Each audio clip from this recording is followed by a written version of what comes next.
यो भिडियो चाहिँ previous भिडियोकै part 2 हो। अनि प्रिभियस भिडियोमा चाहिँ मैले चाहिँ मस टिप्दै गरेको हालेको थिएँ। अनि यहाँनिर चाहिँ मैले चाहिँ मस स्टिक बनाएको छु त्यो मसको। अनि कसरी बनाउँछ मस स्टिक भन्नुपर्दा चाहिँ मैले चाहिँ पाइपको बनाएको छु।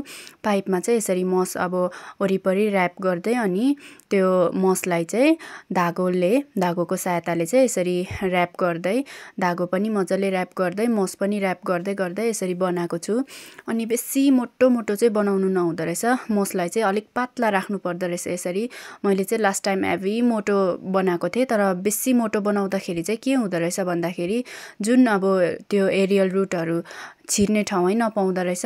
त्यही कारण चाहिँ यसरी लाइट मजाले हलुका बनायो, अलिकति मसिनो सानो खाले बनायो भने चाहिँ मजाले एरियल रुट छिर्दो रहेछ अनि राम्रो सजिलो हुँदो रहेछ नि त त्यो रुटहरूलाई भित्र छिर्नुको लागि पस्नुको लागि। बेसी टाइट चाहिँ बनाउनु नहुँदो रहेछ। अनि यहाँनिर चाहिँ मैले चाहिँ कतिवटा भन्दा 7वटा बनाएको थिएँ। 7वटा अहिलेको लागि ठिक्कै भयो। अनि फेरि बादमा बनाउने छु। यसले इनफ त छैन, धेरैवटामा लगाउनु पर्ने छ।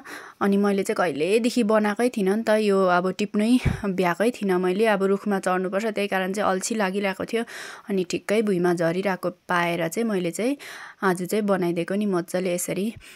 अनि कस्तो भयो भिडियो हेरेर कमेन्ट गर्नुहोस् होला। Thank you so much.